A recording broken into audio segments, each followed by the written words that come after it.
Good morning, everybody. My name's Alane, Freund, and I'm so pleased to be joining you today. I'm on Instagram. I'll look over at you sometimes, and I'm also on Facebook and YouTube. And I really enjoy jumping on here and just riffing off the top of my head. Many of you know that I have a few different favorite populations that I like to help, but everybody, it seems these days, is highly sensitive. Maybe that's because I'm highly sensitive. Maybe that's because I'm an international consultant on high sensitivity, and I really feel so much compassion for highly sensitive people in the world. And I know that if we are given accurate information, we can thrive. So today I'm here to talk to you about wise women in wonder. I love working with my various specialties. I love working with parents. I really have so much heartful experiences with working with youth, teens, and young adults, sometimes tweens as well. I have a specialty and really enjoy working with men, and especially highly sensitive men. There is this place, and of course I work with a lot of women because I am one, and women pursue therapy more, it seems. But this group, Wise Women in Wonder, it's what I call my sensitivity circle. Sensitivity circles meet once a month, and Wise Women in Wonder meets on the first Sunday of every month at noon Eastern time, 9 a.m. Pacific time, US. You can do the translations in the evening in Europe and England. Or the UK, I should say, I think is better. So I hope that you will enjoy me just talking a little bit about my experiences with Wise Women in Wonder. I think one of the reasons that it resonates so much with me is because I'm in community with peers. So Wise Women in Wonder is for highly sensitive women 50 plus. Do you have to be over 50 to be wise? No. Do you have to be a woman to be wise? No. Do you have to be highly sensitive to be wise? Well, by all means, no. However, we do know that women over 50 in second half of life who are highly sensitive are potentially getting to a place where they can sink into their wisdom. And I think that is such an important thing to be able to do. And one of the ways that we do it best is by having community. So how do you know if you're highly sensitive? You know, probably because I'm always talking about it, and so is half the rest of the world. But you have that different kind of brain that makes you a highly sensitive person. It's a trait. You're born with it. It's genetic. You probably have other people in your family who are highly sensitive, or maybe you're just the outlier, but you process things deeply. Now, if you process things deeply, then you're likely to be living and experiencing and maybe sharing more wisdom, right? If you're processing things deeply, there are times when you just seem like you know the truth, the big truths. And it's such an important aspect of being highly sensitive. In fact, you know what's true? This is kind of crazy to me. Our brains are working all the time. We are so processing so much into our processing. We can't turn it off. It's just your brain. It just does it. And it can be a little bit overwhelming to be always thinking so much. There's a dark side to the deep processing. Sure, it could be maybe you have a problem with perfectionism. I know I do. Maybe it makes you make decisions more slowly than those around you or than your society or your community expects of you. And that can feel problematic for sure. When it's a problem, sometimes we get easily overwhelmed, or over-aroused is a psychological term. So if you know somebody who seems to be always overwhelmed by the world, likelihood is that they have high sensitivity as their trait that they were born with. We also have strong emotional reactions, and our emotional reactions. So not everybody who has strong emotional reactions has a trait of high sensitivity, but it is a characteristic. Here's what's important about it. And when we are not overwhelmed or over-aroused, our strong emotional reactions are even stronger for positive things, and especially empathy. What's the challenging piece about empathy? I think that I have found that highly sensitive women in particular are more likely to apply empathy to their family members, friends, community, the world, than they are to themselves. And this is something that we can address at Wise Women in Wonder, and sometimes do. Finally, we're sensitive to subtle stimuli. We notice every little thing. Like I'm noticing that the light is too bright on Instagram and not bright enough on the other platforms. What am I going to do? I'm thinking about this while I'm talking to you about Wise Women in Wonder. I made it 50 plus because I started it a number of years ago, Wise Women in Wonder, and I was in my early 50s. Now I'm 57. I feel like I'm a little more legit.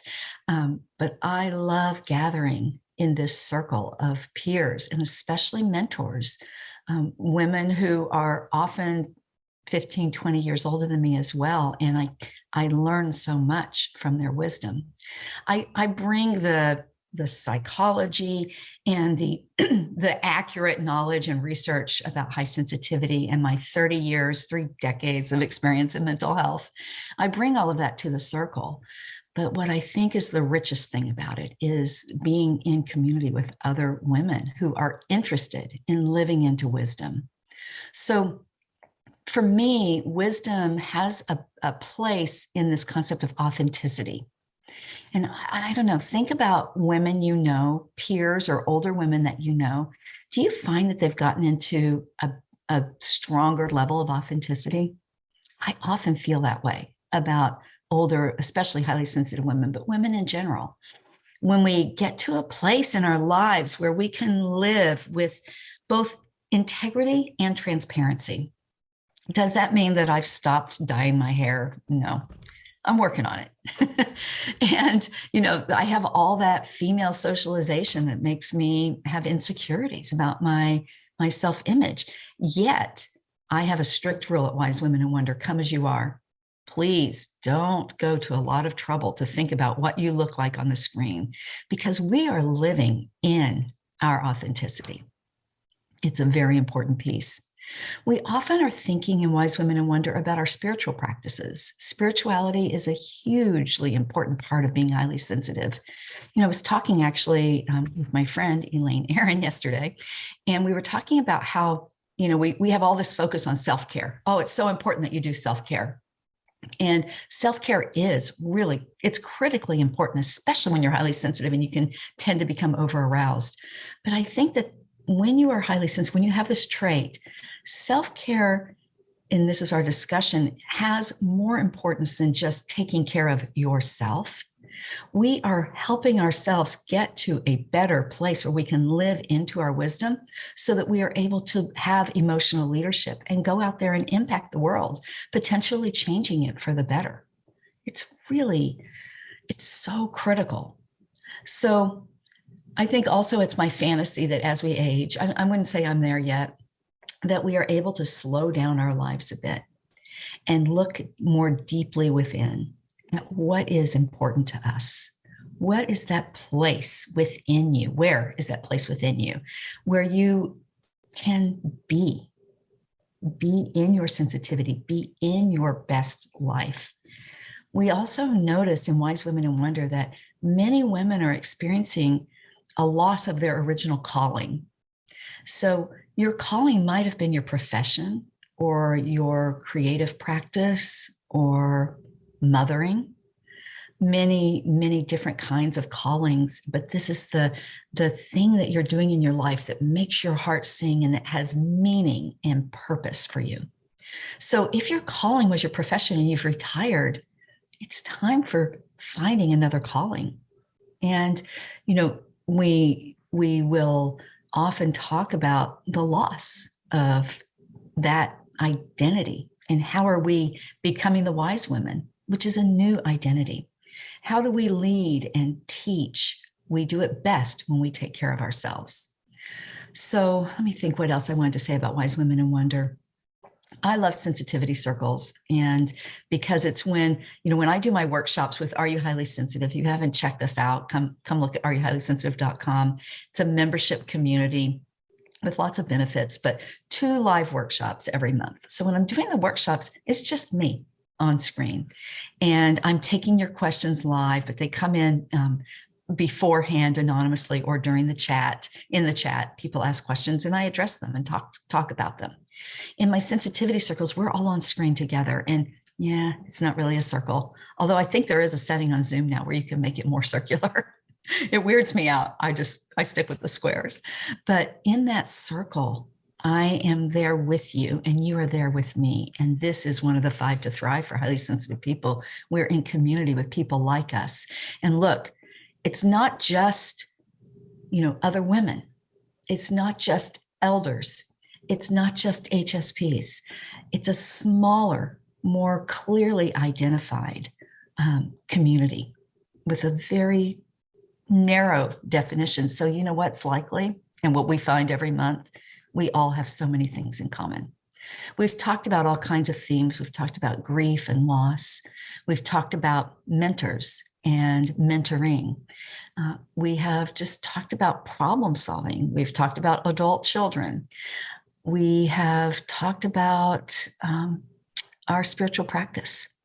So I've been thinking a lot about how this spring is coming. And in many parts of English world, there's daylight savings coming. So the light is about to shift. And how important for me rhythm and routine is in my life. And how do I structure my life in a way as we create another big shift? And somebody told me just this week that there's another new year coming up, and in Iran, around the same time as the spring equinox. So how do we lean into change in a way that is self-supportive? Well, there's only one treatment for over-arousal. If you've ever raised a child or been around a child tantruming, maybe on an airplane, you know those? There's nothing you can do about it once you're over-aroused or once the child is in a tantrum. The only thing you can do about it simply is to prevent it. Well, I have my own tantrums. I have my own meltdowns. I have my own anxiety attacks and dark moments and just tremendously numerous opportunities to be overwhelmed. And I know for a fact that that I can prevent them. And the number one way to prevent them is to create a really clear routine in my life, a really good structure. When everything else is structured, then I can go with the flow a little bit more. I can jump on and do a live. And well, okay, I thought of doing this only a couple of days ago. My assistant Kwame could tell you. But so it's pretty spontaneous for me. And sometimes I do just turn the camera on and talk to you.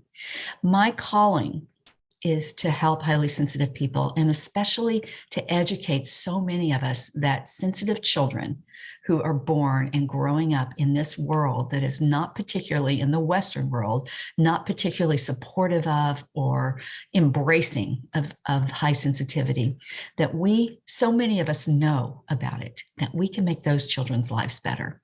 Oh, that's another big topic in Wise Women in Wonder, is reframing the past, which is another of the HSP 5 to Thrive. I try to just structure all my sensitivity circles on the 5 to Thrive. So in closing, why don't I throw out the 5 to Thrive? Do you know what they are? I hope by now you do, if you've been following me. If you haven't been, please subscribe and follow me wherever you can find me on social media. I'm usually Alane Freund, LMFT. So the highly sensitive person's 5 to Thrive. First, you have to know what the trait is. That's why almost every time I talk, I start off with that acronym from Elaine Aron, DOES, that we use to identify highly sensitive people. You can also go to Elaine Aron's website, hsperson.com, and take the self-assessment and see.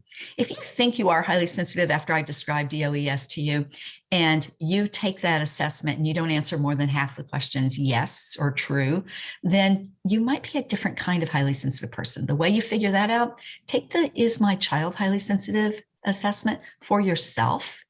And when you take it, think about yourself under the age of 5, and you might need to interview people in your family if you don't have enough stories, because of course most of us don't have memories of that time.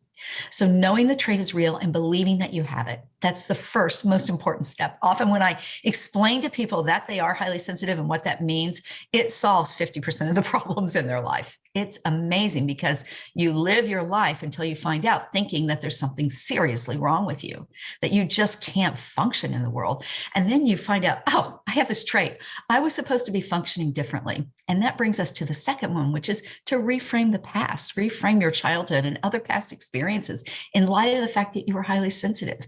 You weren't a freak. Your brain works differently. and the things that you wanted or needed as you were coming up in the world were appropriate for a sensitive child. Or maybe that interaction you had in your last job was actually, your emotional leadership, and you're seeing the truth. Finally, not finally, we've only done 2. 3 is healing past trauma, and it's related to reframing the past, in my opinion. Most highly sensitive people, I would say, have experienced some trauma. Sometimes we might even just experience going to public school or any school traumatic because of our sensitive trait. If you went to a school that didn't have space and knowledge and skill and the ability to honor your trait, then school might have been traumatic. Number 4 is design a life compatible with your sensitivity. Now that you know you're highly sensitive, what do you do to seek the 5 to thrive? How do you manage it? How do you prevent overstimulation and overwhelm and over-arousal through that rhythm and routine I was talking about? And number 5 is to be in community with other highly sensitive people. And I think that's why I'm leaning more and more into creating community for highly sensitive people, because it feeds me and I think it serves you. So would you like to join my community? Please do subscribe and follow. Go to Are You Highly Sensitive? We'll have it in the show notes, the link. It's bit.ly/RUHSP to join that community. And if you'd like to come to Wise Women and Wonder, we'll put that link in the notes and then all the comments so you can find it. But I'm on Eventbrite too.